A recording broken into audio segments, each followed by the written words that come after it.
Hi and welcome along to the All Guns Blazing podcast with my man DT in the building. Are you eating or something? Yeah.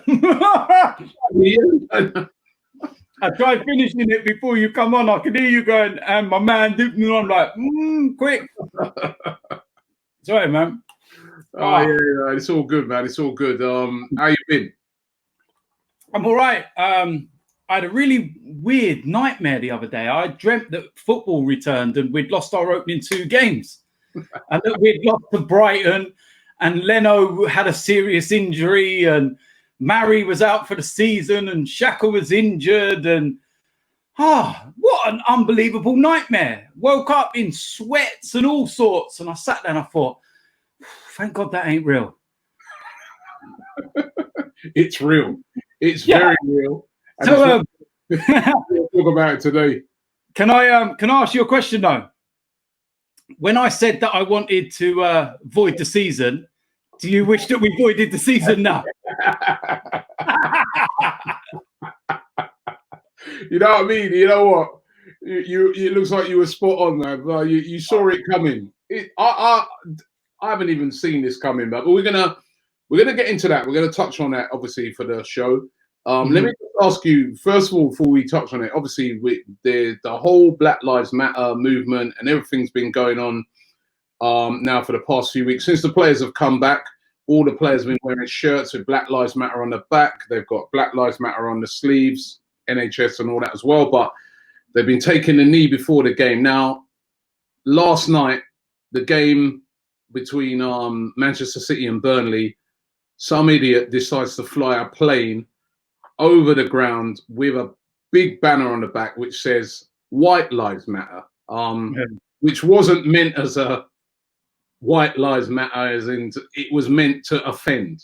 White Lives Matter Burnley. Burnley have come out. They've been very vocal in their condemnation of that incident. Yeah. And, you know, it just really got, again, sort of throws a big light on the big problem that we have at the moment. You know, I mean, these players and the clubs are trying to really put a positive message across, and somebody has gone through all. Remember how much that would have cost them, and the amount of trouble they've been through. Well, I reckon it's probably an organisation behind it. I don't know who's behind it. But do you know the maddest thing is that people straight away said to me, "How much would one of those cost?" Like I would know.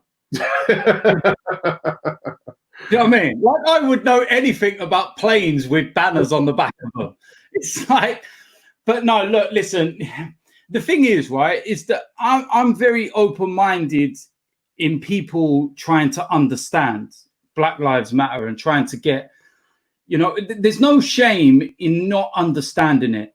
All right. There's no shame in saying, why is it not all lives matter or white lives matter if you don't understand it? Because you want to be educated. So that's a good thing that someone could be educated and say, look, I don't understand it. Please explain to me why it is not white lives matter or all lives matter, etc., etc. But that, like you said, was not in terms of someone saying, you know, that what we were just pointing out there, that is someone that is basically had enough of seeing Black Lives Matter everywhere. And they're like, no, I'm going to put my point across now because white lives matter. And it was done. It's done to offend. It's done to offend. So look at the timing. It was done for when the players are actually kneeling and showing their, you know, their moment of solidarity for Black Lives Matter and the NHS and everything else. But at that specific moment, and somebody or a group of people have got together and actually put money to this. And something that's not being mentioned enough for me is the plane company, that they've actually looked at this and signed it off and said, yeah, we'll do that. You know what? We'll go and fly the plane over the Etihad for 10 minutes with that banner attached to the back. Yeah, what's the worst that can happen?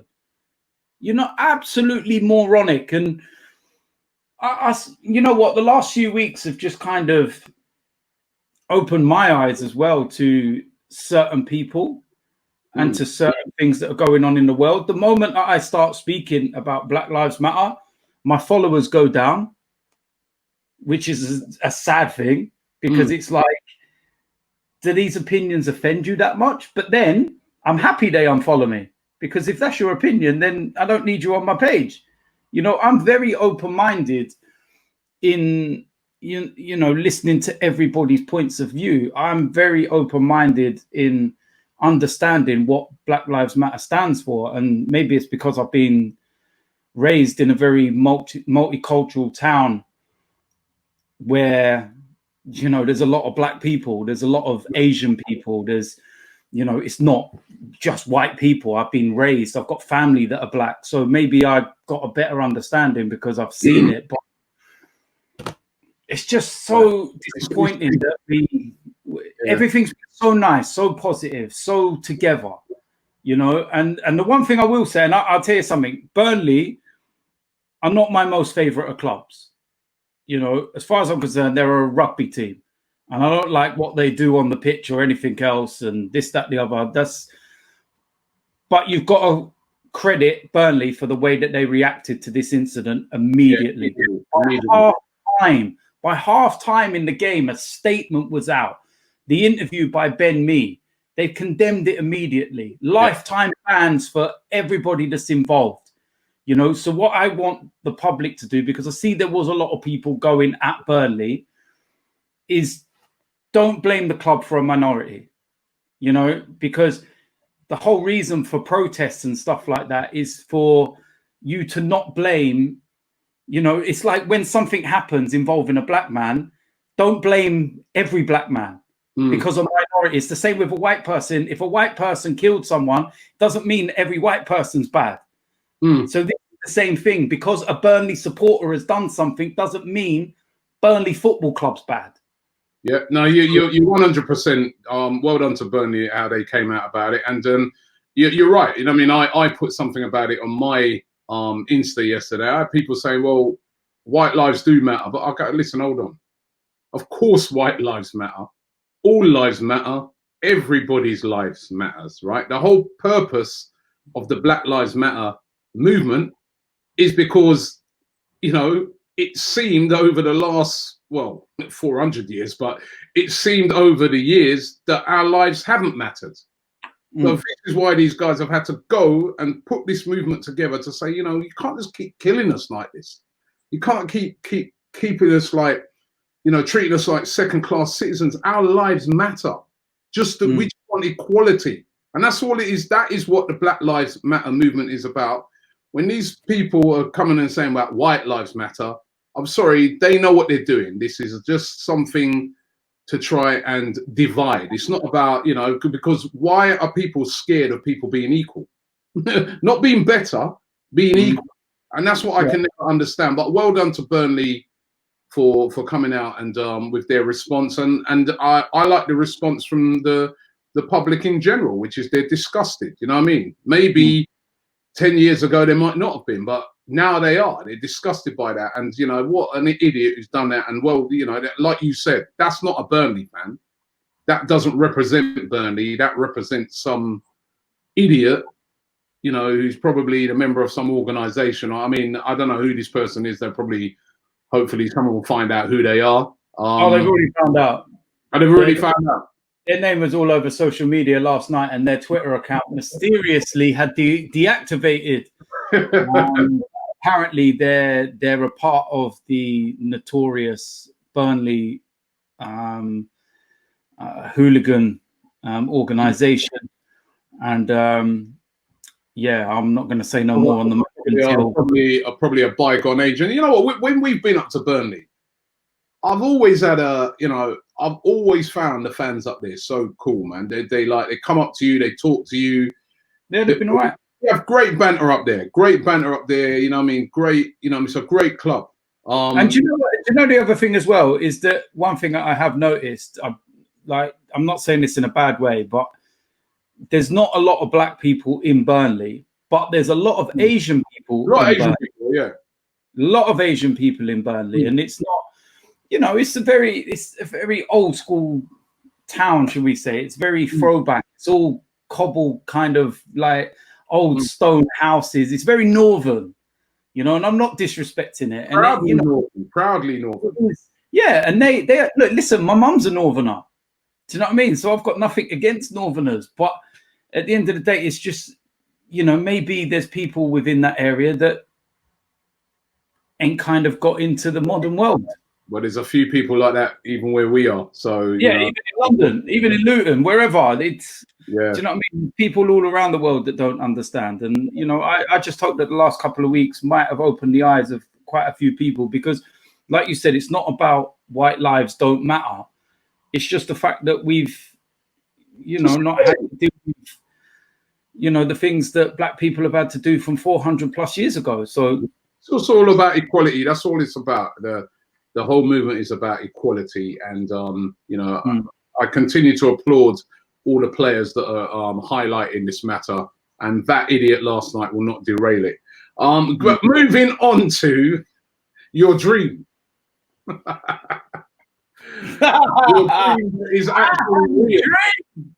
I had a dream. I had a dream that one day Arsenal Football Club would rise again and be at the top, but not with Stan Kroenke in charge. Oh my God. Have you ever seen a more average Arsenal team than this one? Yeah. Yeah, I'm old enough to remember well, I was a baby.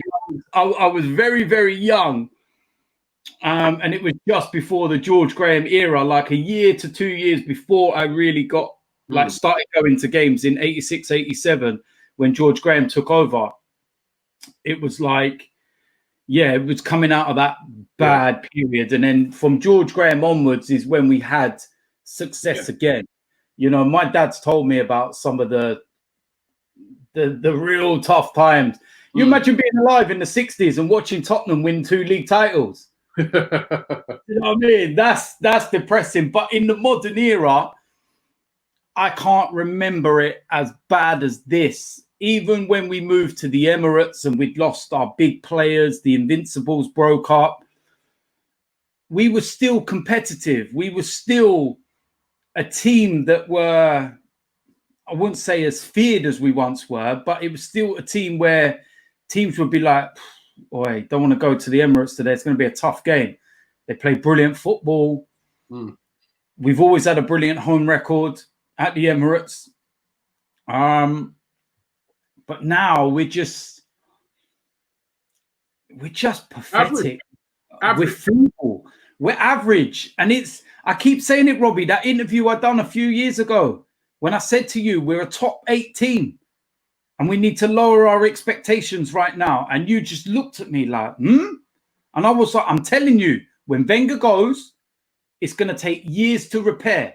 This is why I get annoyed at people saying, "Oh, but Wenger would have done things differently, blah, blah." No, he wouldn't. Because in the last 2 to 3 years under Arsene Wenger's reign, it was done. This is where the rot set in. It's where it started from. I tell you when it really started from. Let's not even look at Hull City when we won in the final and Wenger should have left. It starts even closer than that. After we beat Aston Villa in the FA Cup final, right? We had momentum. We had a prime Mesut Ozil and Alexis Sanchez. We had a real big opportunity to make a statement in that summer transfer window, to come off the back of winning a trophy and to move forward as a club. And what did we do? We bought Petr Cech. No outfield players, nothing. Then Santi got injured and everything fell apart. And that's where it started from, where we never went and rebuilt. Even you say that team, you've just named 3 players there of absolute top quality. Mesut Ozil at his prime, Alexis Sanchez at his prime, and Santi Cazorla.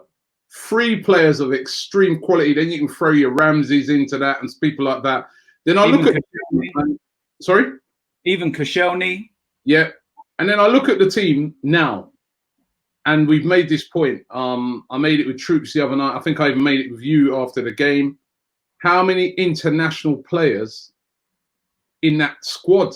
that was in that game against Brighton the other day or against City. You know, there's a lot, you know, it used to be at Arsenal, literally every player in the starting 11 represented his country.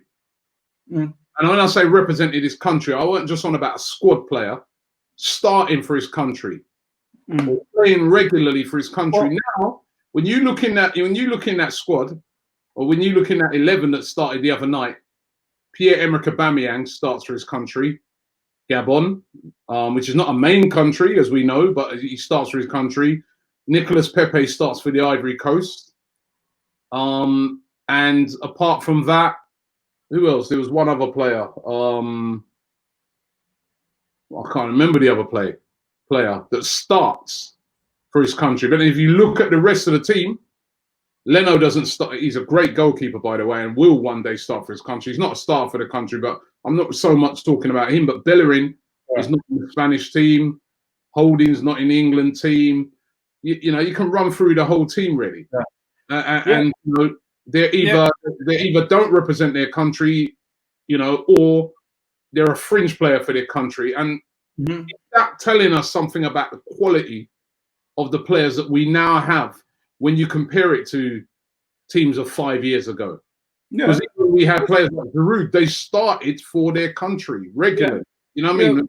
Internationally experienced players, and you know, and I'm just looking at our team at the moment, and I'm like, it's average. Yeah, it is. It's average. It is. Listen, Robbie, this is the only time I think me and you will ever agree. So maybe someone needs to cut this clip out because it's never going to happen again. But at the end of the day, man, it's just poor. There's players out there that have got less of a name and less of a wage that can perform better than some of the players that we've got. We've got a squad full of overrated individuals who just do not perform as a team. There's no chemistry. There's no cohesion. There's nothing about this team in any way, shape or form. You know, and I made this point yesterday when I've sat off social media for the last couple of days, and I thought, let me just take a back step. I'm not getting involved in no arguments. I'm going to let the dust settle, and I want to just think and try and express my opinion in a certain way, in, you know, with what the characters will allow you. But I'm guilty of this. I'm guilty of this, and we all are. That I think that as fans, we need to first and foremost lower our expectations in terms of signings and the big names, because we've got stuck in this mindset now that we now need to sign big name players for big money for them to be any good. All right. You have to buy this, you know, we're all hearing, oh, go and buy a Koulibaly or go and buy an Upamecano. Now, yes, they are top drawer defenders, but we're fixated with a name. Okay. There could be someone out there just as good as Koulibaly we might not know about, or might be up and coming and whatever it might be. And as soon as the name's mentioned, you're like, who's that? Oh, don't want that. Don't want this. And then I looked at it and I sat there and thought, I wonder how Leicester fans or Wolves fans react when they sign the players that they've signed. When they bring in the likes of Neto, when they bring in the likes of Ndidi, or even when they brought in Jamie Vardy. You know, all these names, none of them are big names. All these players that went, I think Raul Patricio was probably the big name at Wolves in goal because he came from Sporting. But apart from that, when you look at a lot of the Wolves players, Adama Traore, all right, flopped at Middlesbrough. You know, the guy's always had pace and power, but his end product was dog shit. And then all of a sudden he's come to the right team with the right manager, with the right structure, and he looks unbelievable. He's a serious player. So, you know, if Arsenal would have gone and signed an Adama Traore, for example, when he was at Middlesbrough, what would have been the reaction from the fan base? Do you want me to tell you? Do you want me to tell you why that reaction is, though? Because we've had so many average players for such a long time. Fans now just like, yeah, we need quality. The patience is gone. Because remember, back in the day, we used to sign your Vieiras and people like that, and you really know a lot about them, but you trusted in the process, yeah? But now there's no more trust. Now fans are like, we need quality. We've made so many bad signings as well that fans just look at it and say, well, you know what? At least I know if they sign Koulibaly, I've seen what that guy can do. I've seen that he's a solid defender. I don't trust these lot to go and bring me in no little no-name defender because he's probably going to be like all the other ones that we've had in the last 10 years. So I don't want I want a name. And that's one of the consequences of it. We're not trusting the process because we've seen, you know, when back in the, you know, we've seen a sign, for instance, on Mohamed El Neni. And back in the day, we would have probably thought, well, he's only 5 million and he's coming from Basel. But you know what? We've done it before. We've taken these players. He's going to be all right. I reckon this guy's going to be good. But now we're like, yo, no, we don't want no more players like that. Go and get us a tried and tested player in that position. And that's because, as I said, the team at the moment is loaded with a lot of average players. I was like saying the other day that if some of our players were playing for Brighton, you wouldn't even call their name twice, would you? If Ceballos, right, who we big up a lot, was playing for Brighton, would you have noticed him? Would his name, you know? So it's either these players need to step up and show us why they deserve the ratings that they get. Because I just look at Arsenal's team now and I go, there's a lot of players in there with a lot of talk and get a lot of ratings off of fans, get a lot of ratings off of people in general, that they don't deserve that because they have not done anything to earn those plaudits. Yeah, I get what you're saying. I get what you're saying. And it's just, what I look at is that with Arsenal, we need to rip it up and we need to start again. And it's as simple as that. We need to rip it up, start again. And I wouldn't be, you know, objecting to, you know, trying to rebuild and use youth and to add a few top quality in there. If you brought a Thomas Partey in, for example, no problem, build around him. Yeah, you've got to have solid players in certain positions. We need a solid centre back, build around them. We need to sort out the right back position. You can build around them. You know, it's very evident that Hector Bellerin is not able to play this inverted right back position. You're not good enough. Bye-bye. You've been here long enough. What have you genuinely done in the time that you've been here? In all the years that Hector Bellerin's played, what has he genuinely done? When has he had a complete full season where you've gone, wow, like a Trent Alexander-Arnold, for example, or like a Robertson on the left-hand side? When has Hector Bellerin in 6 years or so ever had a top draw season for the full campaign and done something? And that's what I'm saying. But these guys are highly rated players. Why? Yeah, but for how long? Highly rated? No, he would have been better off. I told you this whole thing with Bellerin and that. He would have been better off saying, I'll plant 3,000 trees for every game we lose. Because then he would have saved the world. Do you know what I mean? But it's like, at the end of the day, I'm done with it now, Robbie. I'm done with all the bullshit, okay? And this is why I don't care about certain things at the club now, all right? And why so many fans have fallen out of love with everything. You never stop loving Arsenal, but you fall out of love with the team and the way they're playing. And you get that kind of, I ain't going to let it ruin my weekend anymore. I ain't going to be angry about it anymore. And I've tried since Wenger's gone. I've tried to, you know, not go off my head so much, so quickly. I want to try and look at things a bit more objectively and anything else. But what are we seeing? What are we seeing that's changing? What's actually going on? No, it's got to work. We're doing the same things. We're doing the same things. I look at Manchester United this week, yeah? They've just signed McTominay to a 5-year deal with an extra year's option on top of it, tying down their young talent for the next 5 years. And then there's us pissing around Yeah, I mean that's the other thing I was going to say. Like, all the problems around Arsenal at the moment. I mean, it's like it's like it was all kind of hidden away because of the pandemic, but now it's been stripped back. So, for instance, you say that about McTominay, then we've got a guy that the one youngster I think at Arsenal that is ready now, and is superb. If we saw him playing for Dortmund or one of that, we'd be like, get him. Is Saka. Yep. Why has this deal not been? So I don't buy all this stuff about, the pandemic came along. What I mean? Do a bloody Zoom call and get it done. That's what I mean. They can't use it as an excuse. Workplaces have been able to still do your work. They say unless it's absolutely not, even when in the height of the pandemic, they're saying don't do nothing if it's, if you can do it from home. If the problem is that we can't get Saka to sort out the contract because we can't do it on a Zoom meeting, then go and meet somewhere at distance, at the training ground or wherever, and get that deal signed off. Why are we, why has that not been signed yet?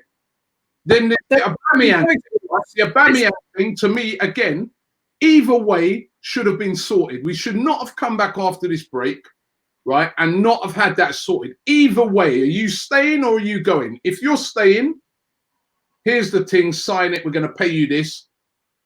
If you don't accept that, well, we're going to start looking for other people now and just do your best till the end of the season. But why are these things always hanging over us? And then there's other situations. Obviously, one is Ozil. What is happening? We spoke about this last week. If you're not going to play the guy, just pay him off and let him go, right? I could not understand the other day, bad as Ozil's been in away games and stuff like that, you need to win the game. You need to win the game. 1-1 is a bad result. 1-1 is a bad result against Brighton. Yeah. The psychology of the team should be right. We need to win this. Yeah. We bring in on Willock. Willock is a good up-and-coming player. But are you going to tell me that if you are a betting man and you're like, I want a man to come on now and create something, I'm bringing on Ozil. Even if it's, nobody can tell me about fitness because it was only for about 5-10 minutes. Right? Why is Ozil not? And if you're done with a guy, just pay him off and let him go. And then the other one is Martinelli. This is baffling everybody now, right? And I've been hearing theory. I don't know what you think about this theory that a couple of fans have come up with, where they're saying that is he one of the players that didn't take a pay cut? Because why in 2 games, when we've made 10 substitutions, this kid has not got on? He's the next highest scorer to Aubameyang. We needed a goal. We needed a goal at in both games, and we didn't bring him on. And I'm just looking on it, and there's so many theories, man. There is some of these theories that these people are coming up with, like they're saying, oh, maybe the non-pay cut players. We already know Ozil was one. Maybe Martinelli's one of those as well, and they're being punished by not getting any game time for the first few games. I don't know. Who would the third one be? I don't know who the third one is, but I'm just saying those could be 2 out of the 3. I think that one's a little bit far-fetched. I think Martinelli may well have been the one that was involved in this coronavirus positive test. I think that's... Come out and tell people, because right now the fans would like to know why Martinelli's not playing. So if that is the reason, come out and tell us, and then we're cool. But now we understand. Sometimes, you know what I mean? You just need to, you can't, obviously, I'm not expecting Arsenal and Mikel Arteta to explain every single detail that's going on around, training and stuff like that. I'm not, we fully understand they can't do that. But for fans that are very frustrated at the moment, I think it's worthwhile to say, if that was the case, to say, the reason we haven't played Martinelli is because of this. And then fans are like, all right, cool. No worries. We understand now. But at the moment, I don't understand. I can't understand why this kid, let alone not coming on as a sub, you could argue he should be starting games. Yeah, Robbie, I can't answer it. I don't know. I'm baffled as anyone.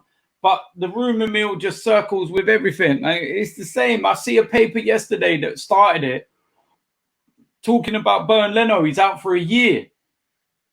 Please shut up. Shut up. He's not out for a year.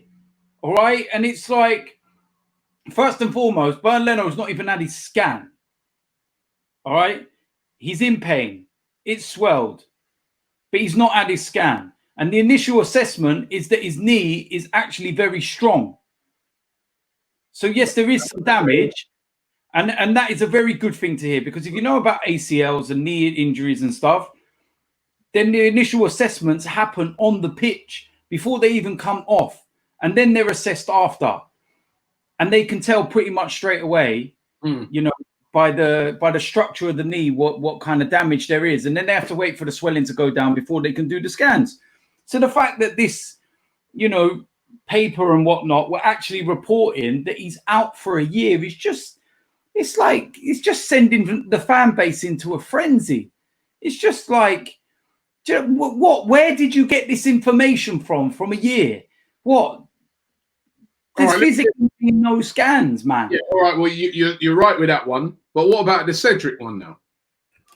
Why ain't he playing? Because he broke his nose. Because he broke his nose. And I know what that is. He's broken his nose. I don't think he broke his nose. They didn't say he broke it. No, it had to be replaced or something, because that's why he was wearing that Zorro mask. But he run into Saka in training, and that's where the damage happened. But he's actually been fit to play since February. And then we're going through lockdown. A week before lockdown finishes, he has this freak accident in training, and now he can't even play. And I'm looking at it and I'm like, well, hold on a minute. His contract ends now, innit? What month? What day are we in? Next week. Contract's up. Next week, David Luiz's contract's up. Right? You know, honestly, you couldn't write this about Arsenal. We've returned from the lockdown, and it's just like, as I said, a lot of problems and issues have been stripped back.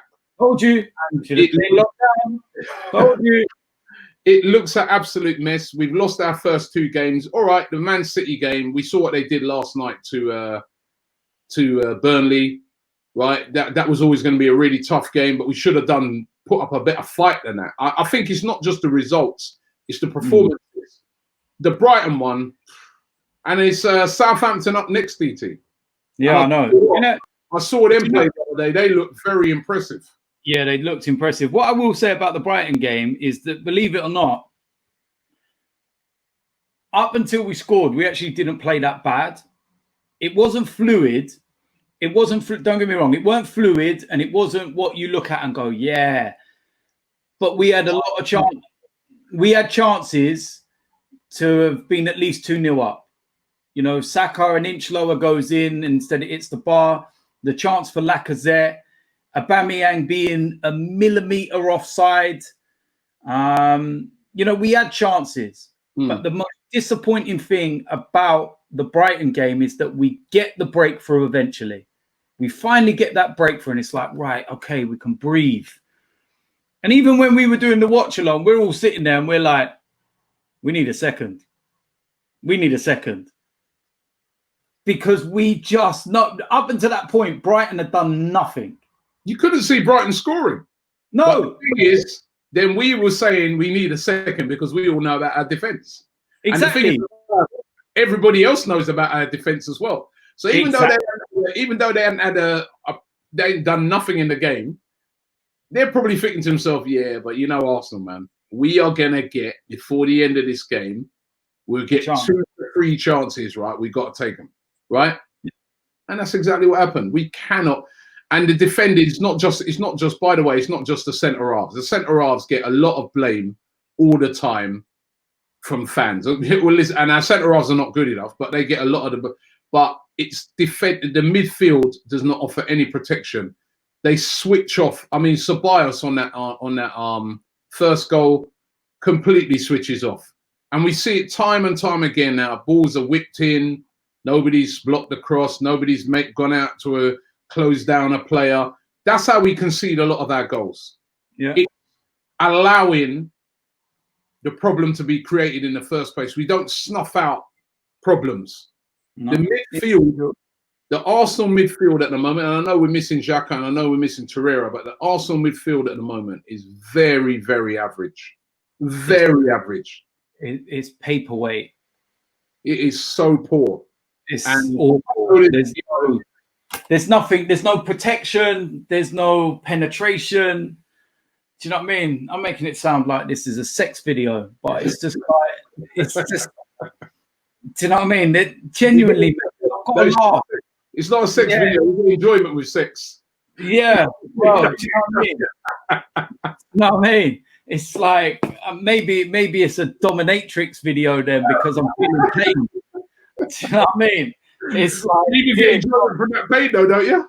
Oh, mate, listen, the thing is, is that, you know what? It's, you've got to laugh or you'll cry, because it's just like everything that is wrong with this club is bare for everyone to see right now. The whole world can see it now. And it's not just us anymore. For many years, a lot of fans from other clubs used to be like, why are they always moaning? Why are they protesting? Why are they this? Why are they that? They got it easy there. They got, oh, we had, you know, top four, this, that, the other. And we used to tell people, unless you're a part of the club and you see what's going on, you don't realise. And a lot of us have seen this coming for years. We've seen it, Robbie. We've seen it coming for so long. Just go through the old videos. A lot of excuses are made. A lot of excuses are made. But like you said, now we're seeing it. And we've got to ask the question again now. Where is the owner in this whole matter? Where is he coming out and, you know, possibly reassuring the fans and saying, well, guys, listen, it's a bit of a tough time at the moment, but we are going to fix this. Even sometimes, you know, the reassuring words of your leader. And I'm not on about Arteta at the moment, because Arteta's not got a chance if he's not backed. He will not have a chance. I know there was some fans having a go at him at the weekend, and I do think he made some mistakes in that, but I think it's very unfair at the moment to have a go at Arteta, like, you know, to be talking about, oh, we, you know, because to me, he's got what he's got. He's got what he's got to work with there, which is a team that is, I think you used the word, it's a broken team. It's a, you know, the fight's gone out of them. There's no real, there's no hunger. There's no real, there's a mentality that needs to be changed. And sometimes you can change it. You can only going to be able to change the mentality by bringing in a couple of players that have that mentality and that can lead the rest through. Yeah, we already know that. And look, at the end of the day, the way I described it as the other day with the team and stuff. And I said that, you know, that you're looking at what's going on. You look at what happens on the pitch. There's no leaders. There's no fight. There's no passion.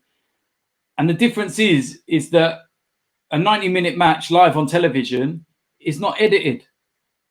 You know, leading up to a game, we see all of the fancy videos being released. Shots in the top corner, you know, brilliant runs, amazing passes, hugs and togetherness. I don't even watch those, you know. There's no point in it because it's bullshit. I don't see it on the pitch. All I see on the pitch are shots that go into the top tier. I see a team that don't pass, right? What's the point in showing a training video of Aubameyang making a run and a player sliding him in so he's one-on-one with the defender when in the game he makes them runs and you don't fucking pass him the ball? He must be such a frustrated player right now because he made some good runs even in the City game and he wasn't. And he ain't signing. He's not going to stay, is he? Don't think so. Or I don't even, and I also get the feeling, and I've had this feeling for a long time, that they don't really want to pay the money anyway. No, they don't. They don't want to pay, man. They don't want to pay. Aubameyang would be signed if Aubameyang was a, you know, because United can't guarantee any of their players right now Champions League football. They can't, unless fifth place becomes available. They can't guarantee it. They've got a chance. Yeah. They can't guarantee it. But if he was at United, he would have signed already. Yeah, because they weren't. Because Robbie, they wouldn't have allowed it to happen. They wouldn't have allowed it to get to where it is. I remember Raul Sanelli sitting there and saying, once you get to 2 years left, that's it. You make a choice. You either stay, sign a new contract, or we get rid of you. Well, Aubameyang's about to go into his final year. So what the fuck has happened there then? It's a lot of work. Shit. Work. Saka has got a year to go. Because I tell you what this is all becoming, Robbie, and it's becoming all so apparent as per usual, is that it's words. It's all words. It's like being in a relationship and you know it's breaking down and you say to your partner or whatever, let's give it one more chance. I promise I'll change. I promise we'll do things differently. I promise I won't sit on the PS4 all night. I'll do this. I'll do that. Maybe for a couple of weeks, the relationship will change. Everything could be nice. And then all of a sudden, you creep back into your old ways. And that's exactly the same. They say nice things and the fan base lap it up. We're guilty of it. I am. You are. You know, we look at last summer and we hear, be excited. And then they bring in Nicolas Pepe. And you think, yeah, all right, now I'm excited. All right, magic sock time. Let's go. But then guess what? What's to be excited about? Because all it's doing is covering it over. And what we do as a football club, and we've been doing it for too long, is that we've been using plasters to cover massive holes. And now, that's what I say, though, DT. That's what I say, right? This is where the owner of the club, right, should be coming out, or his son, if it's his son that runs it, whichever one. Yes, should be Daddy. they should be saying, Arsenal fans, listen, I understand your pain right now. And do you know what? Actually, I want to send you guys a message that we're going to have to go for a bit of pain right now. Yeah? We are going for a bit of period of pain, but I can promise you this. With everything we've got, we are going to rebuild back this club and we will be challenging. We have a plan where Arsenal in the next year, 2 years, will be challenging again at the top table. We want to hear that. Well, I don't know for you or what, but for me personally, I want to hear those words coming from the owner of the club. You hear nothing. Nothing. They just hide away, disappear, and leave it all to Mikel Arteta to come out and say stuff. And then Arteta will say stuff, but we're all sitting there thinking, yeah, well, how you gonna do that with the players you got? Yeah. What? How? No, I want to hear from those guys who are in a position to really affect that change. We understand how fans are feeling. We understand the pain. We can promise you this. We're going to give him what he needs to succeed. Nah, the only time they come out and say anything is, pay cuts. All of a sudden, they're coming out here. You know what I mean? Yeah, we're going to make a pay cut. We've never seen it so tough. That's when you hear them. I never hear these sort of things. Yeah, of course, the pandemic has a major, major effect on the club. And of course, you should come out and talk about that. But we're also having a major problem on the pitch. Come out and I use this. The other night I was doing my News Daily show, and I use this analogy, DT, right, to describe what I think how the Cronkies operate this club, right? And the analogy was, for instance, you yourself, right? You got your house in Luton and that, but you own another property, say in Newcastle. Yeah. Now it's an investment. You never go to Newcastle, right? You have a company up there, or you have like a letting agency that runs that property. Yeah. And every month you get your money coming in. You're not going to go to Newcastle on a regular basis to check on that property. And as long as the money's coming in, you're cool.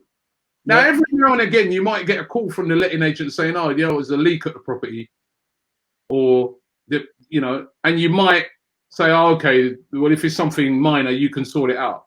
If there's a major thing that comes up, you might say to yourself, well, I might have to go up there, or you may pay a bit more interest in that property.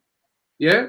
But as long as that property is paying for itself, self-sustaining, and you're getting your rent in, and the guys up there are making it tick over, you're happy. You've got bigger issues to deal with at your house in Luton and around where you are.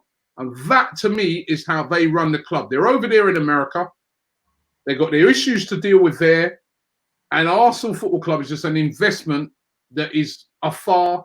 They've got a couple of people running it. And unless it really kicks off, like what it did when there started to be loads of empty seats and stuff like that under Wenger, they're not really interested. And that's why for years and years and years, when Arsene Wenger was getting the club into the top 4, as far as they were concerned, that's like the letting agency just saying, yeah, your rent's being paid.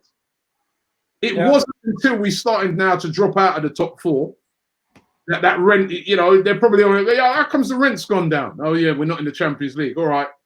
And a couple of little reactionary things. But they're not running this like Abramovich or those guys run it, where they're there all the time and they're there and they're seeing what is happening. So they can start to plot a plan to sort it out. And if they're going to run it like that, as far as I'm concerned, we need a new owner at this football. Yeah. We know that anyway. Play and run this club, they need to get their act together. We know that anyway. And I said to you weeks and weeks, I think it was before lockdown, I said this is a brilliant time for the owners to actually change the mindset of so many people at the club. But you're not changing anything. I don't see anything. I see in reports in the news all the time about how we've got no money, we got this, we got that. And yeah, you do have to take that with a pinch of salt, some of it, because last year we never had no money apparently, but we still spent quite a lot. So I don't take that as gospel. But we need major surgery, Robbie. Major surgery, man. Not even just because for too long, like I said, what we've done is that we've put plasters over cracks. That's all we've done. It's like splitting your leg open. You know it needs stitches, but you can't be asked to go to the hospital. So you stick a plaster on it. And it might heal a little bit, but eventually it'll open back up until you go and address that wound properly. And it's the same thing at Arsenal. Until they address the heart of the matter and the key issues at that club, it's more easier. This is how bad it is. It's more easier to say who you would build this team around than who you would get rid of. Because it would take you less time. Because you could literally, on one hand, name who you want to stay at the club and who you want to build around. It would take you this whole podcast to talk about who you want to get rid of and why. That's how bad it is. We need massive changes. We need a new right back. Bellerin needs to go. We need to get rid of Socrates. We need to get rid of Louise. We need to get rid of Mustafi. We need to get rid of Kolasinac. We need to get rid of Cedric because he's not contributing anything. I think he's a quality right back, don't get me wrong. But if he's injured and not doing anything, then what's the point? Because he's collecting a wage. We need to get Sensor Bias back. We need to get rid of El Neni. We need to get something for Mkhitaryan. Jesus Christ, we need to get rid of Lacazette. Not enough. I'm not for the return and everything else. I love the guy, but I'm not seeing anything. We need to rip it all up and start again. The players I look at is Leno. All right, you look at him. Saka, Pepe, Torreira. Granit Xhaka's a great person to have within the squad. Don't care what anyone says. What else is there? Tierney. Aubameyang. Yeah, over as well, obviously. But what else is there, Robbie? There's nothing else. You know, and then obviously you've got the youngsters. I'm not dismissing those. You've got the young. I'm not including the youngsters in that side of things because the likes of Reece Nelson, the likes of Joe Willock, the likes of Eddie Nketiah, Eddie should be learning from Aubameyang, all right, and playing second fiddle to him and getting cup games and trying to adapt and learn. Joe Willock should be learning from a top draw midfielder that plays in his position and studying and learning the game and getting minutes and do it. He shouldn't be first choice. He shouldn't be even in contention for first choice at the moment at a club like Arsenal. If you want to get to the level that we want to get to, will Joe Willock be pushing to be in Manchester City or Liverpool's team? No. Will Reece Nelson or Eddie Nketiah be pushing to get in either of those two teams? No. So the idea is that they learn. Manchester City have got one of the best young products in Europe, in my opinion, in Phil Foden. But what he's done is he's kept quiet, just gone about his business, and he's learned his craft. He's learned, but who has he learned from? Bernardo Silva, David Silva, serious world-class footballers, Kevin De Bruyne. He's sat and learned his trade from serious players so that he can now start to make those steps. And now he doesn't look out of place in the Man City team when he plays. Look at him in the Burnley game. 2 goals, slotted straight in, comfortable. You know, when did Joe Willock step into our first team and look so comfortable and scored goals so openly and just, you know, gave the manager a selection headache where you went, boy, I don't know if he'll come back in next week, you know, because he played so well this week. This is the thing. None of these boys have got anyone to look up to at the club and learn from. Nobody. So we need wholesale changes. We need to rip it up and start again. Telling you, rip it up and start again, man. Right back. I would go. I'm looking at some of the teams that are being relegated now. Just because they're being relegated doesn't mean that certain individuals are shit. Because this, again, brings back to the mindset of some people and the fans. Because you might look at Norwich, for example, and you go, let's go and get Max Aarons. All right? He can play the inverted right-back position. Fits the mould of what Mikel Arteta wants. Oh, he plays for Norwich City. Norwich got relegated. He's shit. Well, no, he's not shit. He's in a team that can't handle the Premier League. Doesn't mean that he's shit. Do you know what I mean? And this is the thing. We've become too privileged as fans now. There's players at Aston Villa, even Tyrone Mings, even the likes of Jack Grealish. You know, players like that. You look at, if they get relegated, you go, well, they're shit. I'd have Jack Grealish.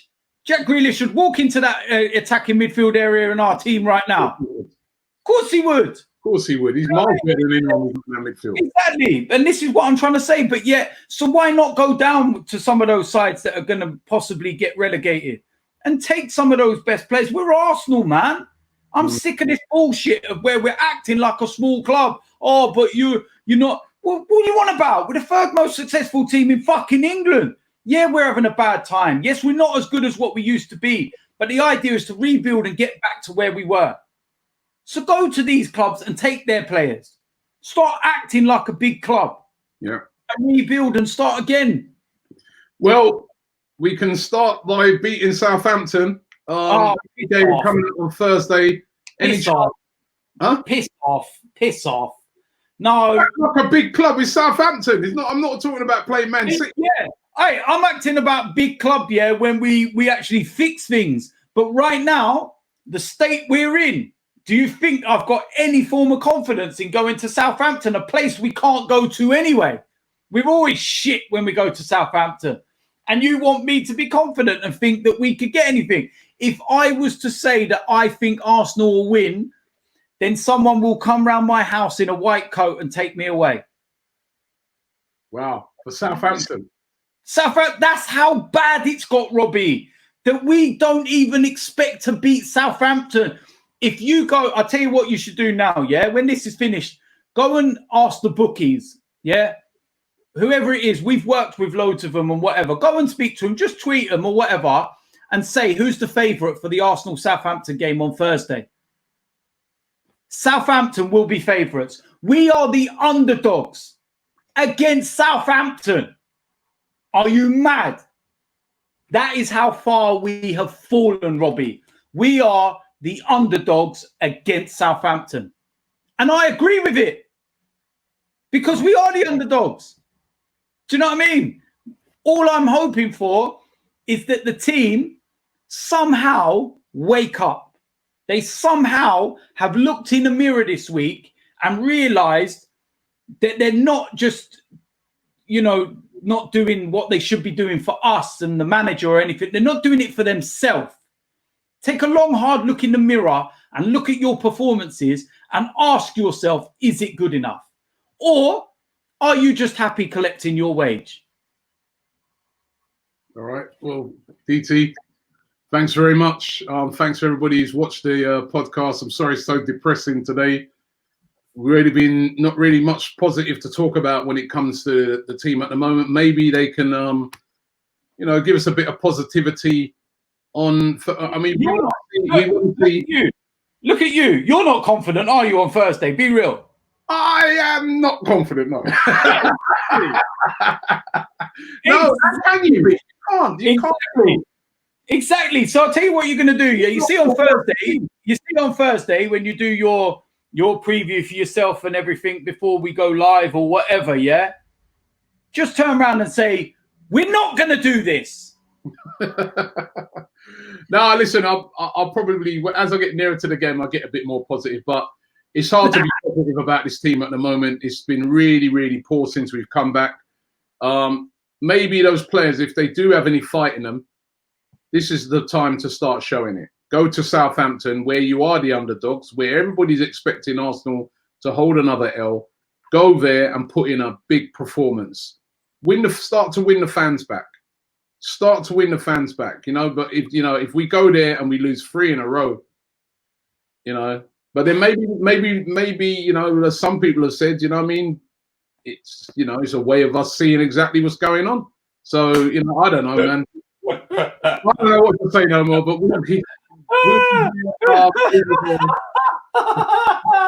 the fact that you're still trying to find a positive. You're like, yeah, but if we did lose, maybe, Robbie, listen, let's just draw a line under it, right? This team is shit. Yeah, the squad that Mikel Arteta has inherited is shit. And until he gets back in and we can shift the shit and bring in some better players, we're going to constantly be going over and over like this in a circle. I said it perfectly at the end of my interview after Brighton. It's like polishing a turd. It doesn't mean you're going to find gold. All right. Well, maybe there's some gold hidden in there somewhere. I'm sorry. Piss off. Thanks for watching the podcast. Right. You can download it on all formats. And we'll be back next week. And you never know.